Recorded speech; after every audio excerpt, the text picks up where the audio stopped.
right, guys. Hey, Paul McClain, and welcome to the Monday Morning Wake Up Podcast. And I got a special treat for you guys this morning. I know that when we look at taking the business to the next level, you've heard like 80% of this is phones. If you can get good at the phones, a lot of it's just, sitting with clients, helping them out, serving them, putting them first, and it's just going to take care of itself. And I got two people on the podcast today that have really been instrumental in my growth on the phones. In fact, I got President of Family First Life, Shawn Meaike, on with us. How you doing, Paul? Doing good, my man. Thanks for having me. Good to have you on, bro. I'm very excited to be on this. And it's very calming when I'm on this show, the way you open it up. Yeah. It's like one of those calm talk shows. I like it. Well, we're going to get fired up here in a minute, man. Oh, I'm fired up anyway. I might start passing out Diet Mountain Dews, and we'll see where it goes from there. I'll start shotgunning them.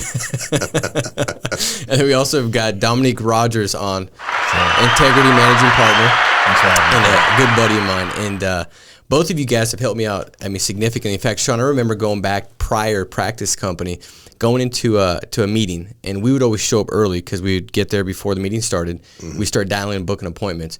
And I remember sitting there and listening to you in the background booking appointments, and I was just like, dude, the house assertive, direct, and to the point, and then how many clients you booked in like 33 minutes, dude. I sat back and I was like, yeah, this is good. I thought I was good, now I suck, because it was so quick, but you were just that confident, that assertive. And it made a big impact on my approach to the phones, where it was like I was kind of filling them out, more subservient, and I was like, dude, I got to change that. And I did change that, and it made a big difference. Can you talk about that, like the power of being assertive and assumptive when it comes to dialing, booking appointments, and maybe even the psychology behind the phones?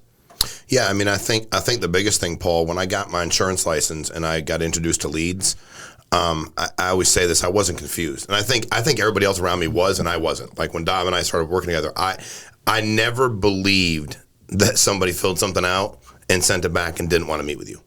You can't convince me of that. So I thought to myself psychologically, if that's what they want, is they want to get the information, and they don't know me, like I'm on the phone, we don't get to see each other, and it's a difficult environment for them to understand.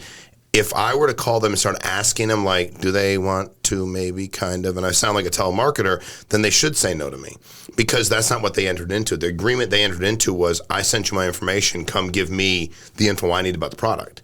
So for me, I just called people up and told them I was coming to their house. And that was from day one. That was first time I got a lead, a guy named Jim handed it to me, and I called it.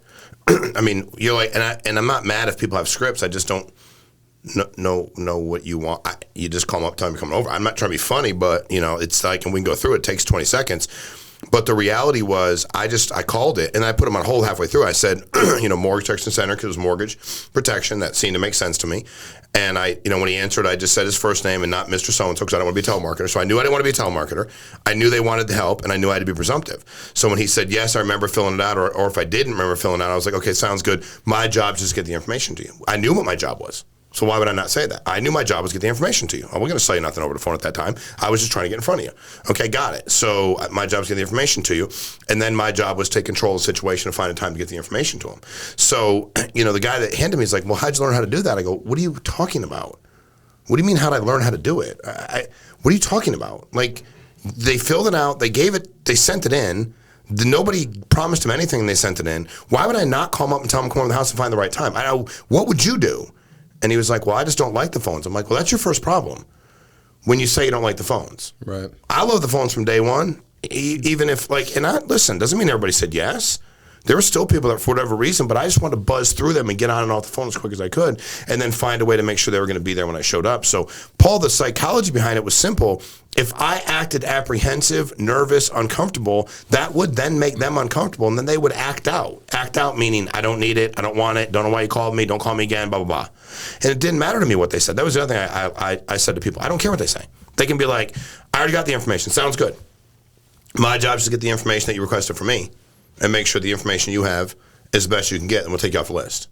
It didn't matter what they said. I can't afford it. Well, that's interesting. I've not been out there. So anyway, my job is to make sure we document that you can't afford it when I come out there. It didn't matter what you said. I just wanted to get in front of you, because I knew that that's just sales 101 on their part, right? Like, I know I filled it out, and now it's been a week, 2 weeks, 2 months, whatever it is, and I've decided I don't know if I want to meet with anybody. So I knew that was going to happen. And last thing I'll say is, I knew not to be emotional.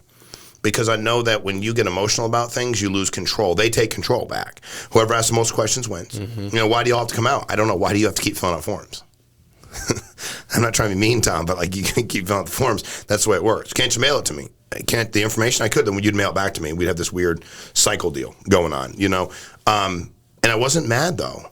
No matter what they said to me, if they were really upset, because I didn't know if they were having a bad day, a bad week, a bad month, they had a death in the family, disability, illness. I didn't know what was going on in their family, so I never took it personally. No matter what they said, I'd laugh sometimes. I'd be like with Dominique and Meaike, and I just put the phone on. I'd be like, dude, I can't believe that guy just said that. And I'd pick right back up and be like, no, I understand, man. I can understand you feel that way about me. So anyway, tomorrow at 6 works, right? Like, everything was just back to the contact. And I think that because I wanted them to, and I think, Paul, I really wanted them to get life insurance. Like, the way I looked at it was, what if I got on the phone, didn't try, sound like a salesperson, I wasn't strong enough, they were in control of the situation, and then I didn't protect them. And then they died. Like, what if I couldn't meet with them because I failed? And then 2 weeks later, their relative called me and said, hey, they had this form and you're on the caller ID. And, my dad or my grandpa died. We're just trying to see if you got life insurance. I don't ever want to get that phone call. I mean, if I went out there, did everything I was supposed to, tried, spent X amount of time there, and you didn't get the insurance, and somebody called me, I'd say, yeah, I was at the house, did the best I could, but I'm not going to, they don't have a policy with me. I don't know if you have one with anybody else, but not with me. But at least I could feel okay about my effort. So that's why I approached it from day one. Psychologically, it made sense. I don't like to convolute things. Things are relatively simple most of the time. I mean, unless you're like trying to put a spaceship into, you're trying to land on a planet. Like, right? Like, it costs $450,000. Guy said to me the other day, it costs $450,000 to go into space. I said, I'm nervous it's that cheap because I want to go into space and come back. Like, it better not be $450 because I'm not going. That's probably going to be a one-way ride. You ain't coming back for $450. They can't afford it. You know what I mean? So I just, for me, I just knew what my job was, and I knew that I had to be good at it, and I knew what the consequences were if I wasn't. Yeah, dude, this is so good, man. And I think that more people are looking for like that special word track, but if you understand why you're saying what you're saying, that's where everything shifts and changes, where like, this is why I'm calling, the value that I bring to the client, and this is my position. And then every time they say something, you can grow and show your position because you understand and you know it. And, dude, I love you, bro, because I love you too. I mean, like, there's a lot of reasons why I love you, but one of them that I'm going to focus on is like, there's a lot of people running companies out there that have never really done this thing. And I don't know if I think it's been so long now, people lose track, but dude, you're the best in this business. Like, you're the best at dialing phones, booking appointments, and I can say that almost objectively, I guess, because I've done this for 14 years and I've seen so many people come and go and that are, can produce at a high level. And dude, you're running the company, but you've done it at the highest level, and that's admirable. You know what I mean? And so most people don't know that, but dude, you led the entire company prior, and then you led FFL for the first 90 days because you're out there crushing it, man. Because we were broke. Yeah. Well, and the funny thing is, and I suck at a lot, so I'm okay at this, but I think it should be a requirement. I've said that in bigger meetings. People don't like it, but I'm like, how can you run anything if you've never done it? Mm-hmm. Like if you were a franchise, if you owned a Domino's franchise and you told me you wanted me to look into working there, but you told me you started as a driver or cooking or I'm like much more excited. Yeah, absolutely. Then you're like, hey, I just kind of, and I was reading something the other day about the percentage of people at Domino's specifically that started working there. That didn't just go like, hey, I want to buy something, I'm going to hang out. Like, it was like they actually have been raised up from dropping off pizzas or taking your order when you come in or cooking the pizzas to then being the franchisor, like franchisee owner, right? Like, so for me, I think in this business it's the same. That's why I was so excited about doing what we do. I mean, it's about a year ago, and I had somebody say to me, well, what percentage do you think you should book of this lead? And I was like, 100? Like, and I'm not saying you're going to bid, but 100. Yeah. Like, if Dominique asked me that the entire time working together, I'd be like 100. I'm not saying you're going to book 100, but if you're asking me, I'm not like 17.4. Yeah. So I got a bunch of instant internet live leads, and I'm not going to say I run random. I'm running crazy. It was a Saturday, and it took me like, I don't know, 30 minutes to book like 14 appointments. And it's not hard, is my point. Yep. And I was calling the same leads other people were calling, but part of it for me, I just wanted to do it. Like, I miss being in the field. Yep.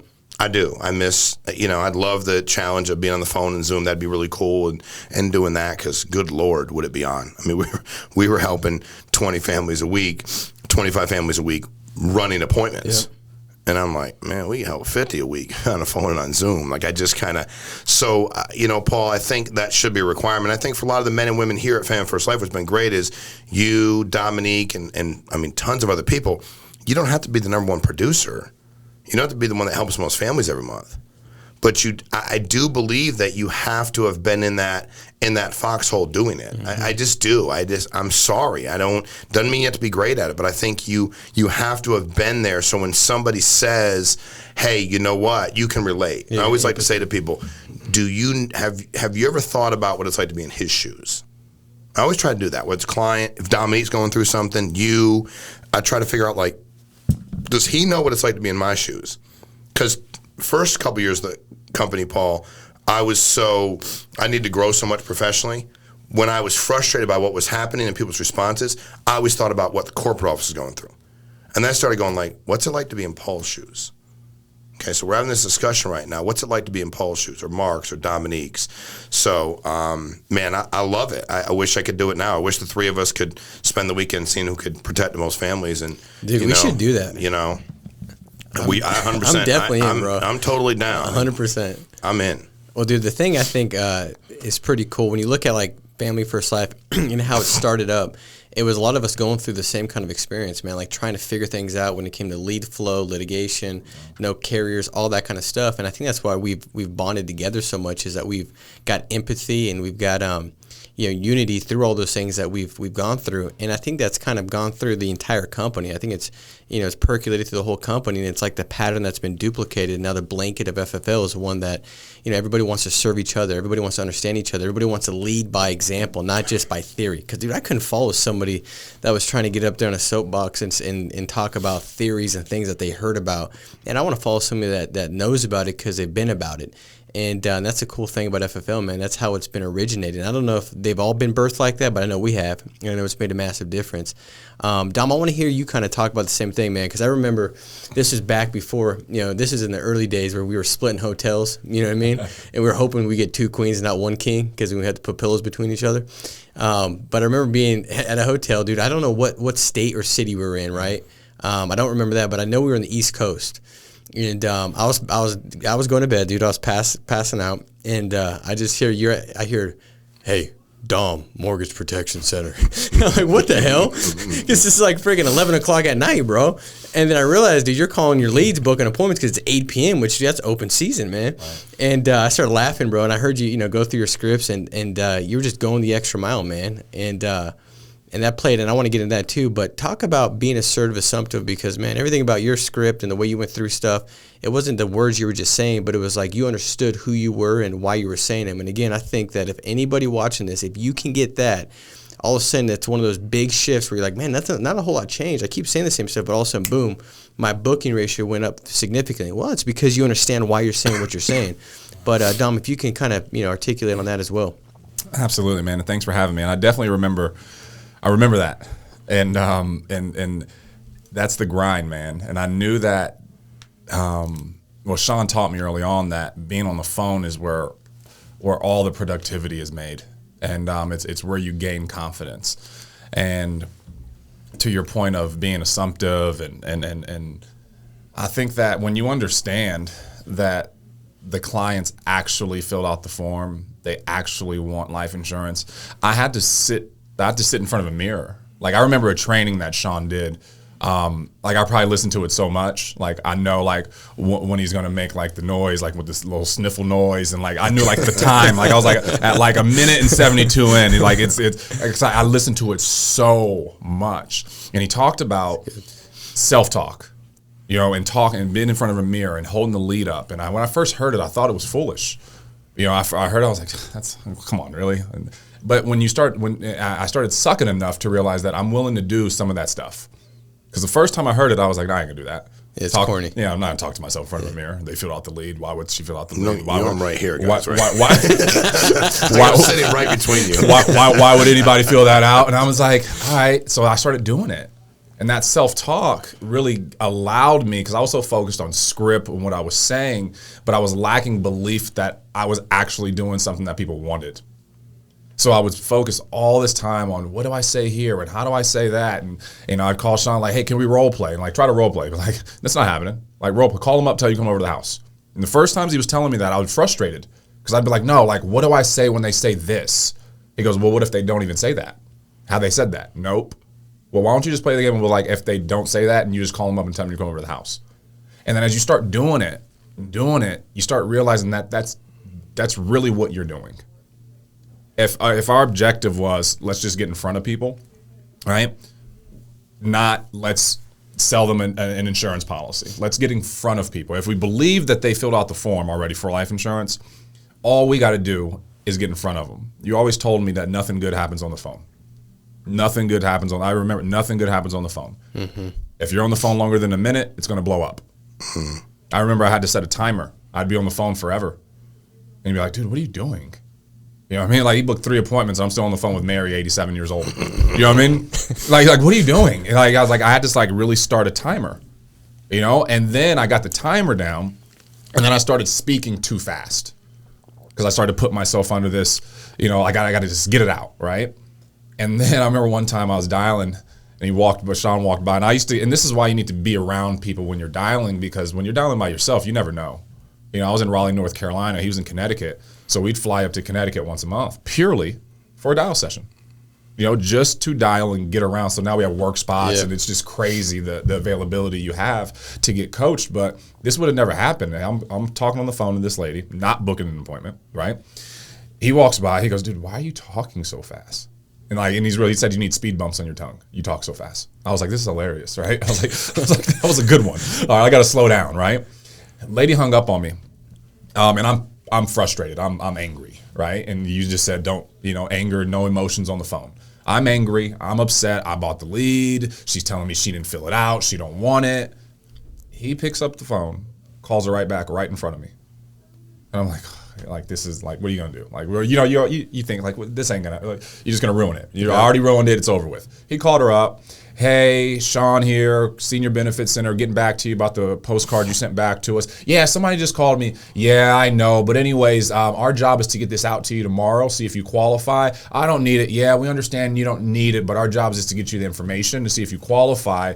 Dominique's going to come out there tomorrow at 5 o'clock and get this to you. You'll be home then, right? Yes? Okay. Have a good day. Bye. I fly back to North Carolina. I help that lady out, okay? And what I learned from that was my emotion was turning her off.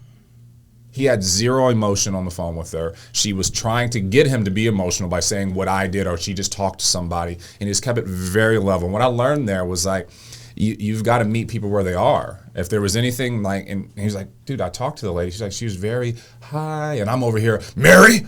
He's like, dude, like, that's not how she talks. If Jake picks up the phone, sound like he just got off a jackhammer, you got off a jackhammer with him. If Mary sounds like she's just walking her dog and it's a nice little Sunday afternoon, you got to be right there with her. And when I learned that, but I only learned that, you hear it on calls, but when you're in the moment and you're in these work spots locations and you have people around you who can hear and pick things up from you and you're open to it, when you're in there, it's just like being in the field. It's like when you're in the home, that's the best place to get the help. That's good, you know? So that's my take on being assumptive, man. But I love it. Shawn, why do you think, so there's agents that are out there and they're not booking the amount of appointments that they can book, and that's negatively impacting their ability to be profitable and get the business going. And I've been there where it's just like I'm trying to get more appointments on the books. I'm trying to sit with more clients, but they have an office location that's 30 minutes away. Mm-hmm. Right, Dom talked about flying. My local meeting when I got started was Phoenix, Arizona. I would drive there every week, 5.5 hours every week for the first 5-6 months. Why does somebody not go to a work spots meeting if they're 30 minutes away and they know that there'll be producers there that are serving 40 families a month that they can listen to? Well, I think first of all, Paul, I think people don't take their business very seriously. If you don't take it seriously, your results won't be serious, and I think that's a big problem for a lot of people. And they say stuff like, "Well, I never run my own business, never been in business for myself," and none of that stuff matters. It's like it doesn't, so what? And I think people, if you want to be good at anything, you have to be open to growing. If you want to be good at anything, you have to be open to constructive criticism, feedback, call it what you want. And then you better find people that genuinely care enough about you to actually share it with you. I think a lot of people like to they don't want to deal with that. And by the way, you have no chance of success if that's what you think. I'm just telling you, if your deal is like, well, I don't want to dial in front of anybody else. I don't want to be there. I'm going to sit in my house for 30 minutes, or I'm going to dial for 30 minutes, not do it for 2 hours. At the end of the day, what I knew is the people needed to be protected, and I knew I had to provide for my family. Those were two things that were non-negotiable for me. The clients had to be protected. and I had to provide. And, I always say, I was talking to a guy the other day, and he's like, well, the office is an hour and a half for me. And I'm like, but I know you pretty well, and you're not providing for your family. Like, you've been honest with me. I know. I go, well, then do me a favor. Stop lying to yourself. Because you're the same guy that goes, I'd kill for my kids. But you wouldn't drive an hour and a half to an office. So, dude, I'm not mad at you, but stop lying. Just be honest. See, the problem is everybody wants to protect that many families and provide for their family. Everybody does, except some will go, but I have to do that? You mean I don't like that part right there. That's a little bit more like if you want to be great at anything, get over what's uncomfortable. And the end of the day for me, like nothing was. You wanted me to do whatever I want to do, dial whatever I want to dial, do it at that, and that's a struggle I think for a lot of people with the script is you can't meet people. Everybody's different when you call them, and I think that for all I can do is try to encourage everybody. Because by the way, if I never was mean about Dominique knows I care. There are people that just bully people around just for no reason, and they genuinely don't care if they do well. I wanted him to do so well that I always wanted to provide feedback when it was appropriate. And when it wasn't, I wanted to stay out of the way. And then once he got good enough, I wanted to get out of the way and let him do that for other people. I wanted to see everybody grow. Like I'm sitting here listening to the two of you, and I'm like, they're so good. Like I don't have to do nothing. Like that, just watching everybody and how much everybody's grown, and myself included, I had the most. I needed to grow the most. But Paul, I think that it's that rub. It's that issue of I'm an independent contractor. I'm an entrepreneur. If you say you're an independent contractor, you're an entrepreneur, yet you sit in your house most of the time and you get up after like 7:30, 8 o'clock, you're not an entrepreneur. You're just, you're pretending to be something you're not. You're just somebody avoiding working. At that point, you should get a job. It'll make you go to work. Well, I hate my job. Well, you're not going to like this either. You're not going to be successful. So I think without that self-discipline, you don't have any shot at succeeding. And again, I'm a perspective person. So if the worst thing you got is that you have to drive an hour or two for a dial day, dude, like, I'm sorry, but get over yourself. Like, I watched my mom work 3 jobs. Come home, change, go to work again. I watched all that. Like, and you don't want to drive an hour or two to dial the phone? I mean, I'm sorry, dude, but I was raised up working jobs I didn't want to work. Dude, my first job was at McDonald's. No, my first job was a grocery store. Second one was McDonald's. You know what color my uniform was at McDonald's? Purple. I had a purple hat, purple shirt, and purple pants. Because why not have all purple? You know where the high school was relative to the McDonald's I worked at? Right across the street. You know how much I weighed when I was 14? 97 pounds my freshman year. I'm back there flipping quarter pounders with cheese and Big Macs till some guy walks in drunk who thinks because he's a 20-year-old senior, weighs 200 pounds, and he talk junk to me. I don't care what I look like. Purple, whatever. I'm going to hop this counter and smack taste out of your mouth in a Christian kind of way, of course. Right, yeah. Being like, but I didn't want to work. But you got to do what you got to do. Yep. It's what you got to do. Like, I didn't want to get done playing football, go across the street. You want to know what's bad? Play football on a Friday night, go across the street to the McDonald's, and then the team you played pulls in a bus. And most of them, they ain't got to have a job. And I got a job. I literally jumped out of my uniform, put my hat on, and I'm back there cooking. And my buddy's taking orders in the front. And they're out there running their mouth. Like, I didn't want to do that. You do what you have to do. That's good. I mean, and I think that's the struggle for people is most people's destiny in life, there's a roadblock, and it stops where it's too much uncomfortableness. But at the end of the day, if you just go through that, because what's the worst thing that can happen? You're uncomfortable, and then through that becomes insane growth. So I think I've been able to grow a lot by getting uncomfortable on a regular basis. It was uncomfortable launching the company. All of us. Yeah, we were together, but it was uncomfortable. There's a lot of things going on. But I didn't want you to think I was uncomfortable or you to think. I didn't want anybody to think I was uncomfortable. And the bottom line is if you expose yourself enough, it's like kind of like after a while, you're like, they really don't care. And the last thing I'll say is most people are afraid to be judged. And for those of you that are judgmental, I'm not going to be the one to judge you. But there's an amazing book, the best book in the world. Paul, you're familiar with it. It's called the Bible. And it says that judgment is not for you and me and Dominique or any human being to be the ones that are providing that judgment. It will be provided, but not by us. Yeah. So get over yourselves. So if you're all worried about being judged, nobody has the right to judge. I think a lot of people don't come to the office for that reason too. And I think we have to have the right culture. Good. You know, Dom, if you didn't die, if you weren't protecting families and you gave advice during dial day, how'd that go for you? It didn't go well at all. We throw you out of office. Not physically, nicely. You got to go, bro. Right. Because you're annoying, you don't do anything, and you're giving advice. There's nothing worse than somebody not doing something and giving advice on it. That's worse. Don't do something. You're hurting yourself. You have every right to do that. You have every right in the world to not provide for your family.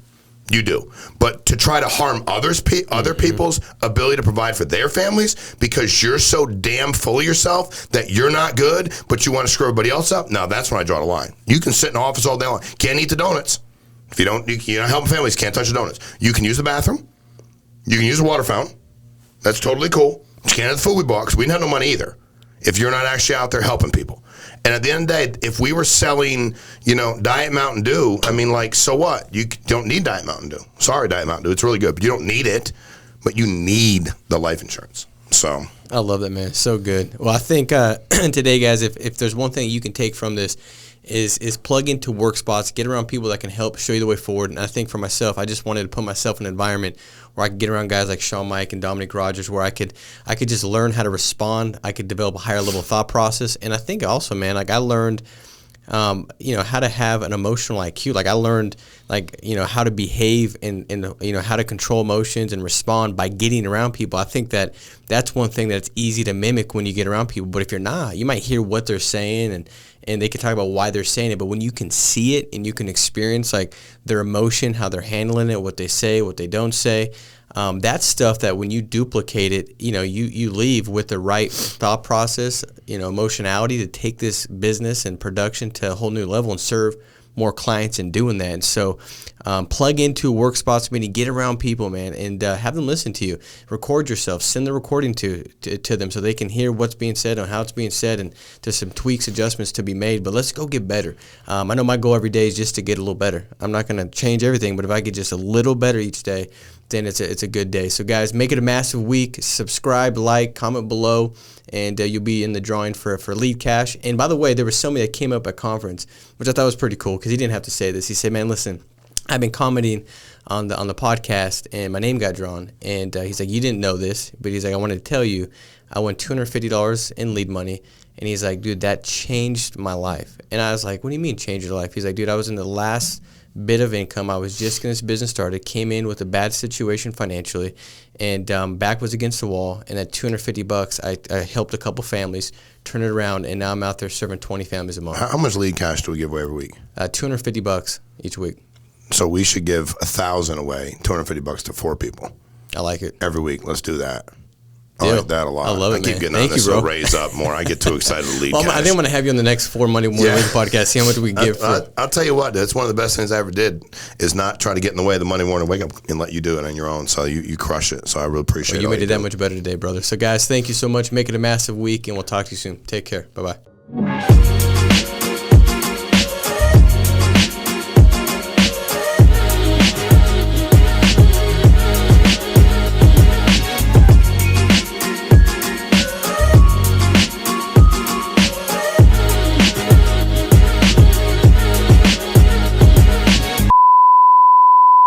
What is going on, y'all? We are once again giving away $1,000 in free leads. If you commented on last week's video, which is playing right here, the 8 steps of final expense, you're automatically entered to win $250 worth of leads. We're giving $250 away to 4 different people, which equals $1,000. So you're 4 times as likely to win now and get leads that can change your business and change your life. So if you haven't already, to enter next week, comment right down below. All right, I'll give you a couple seconds to do that, and then we'll draw the winners.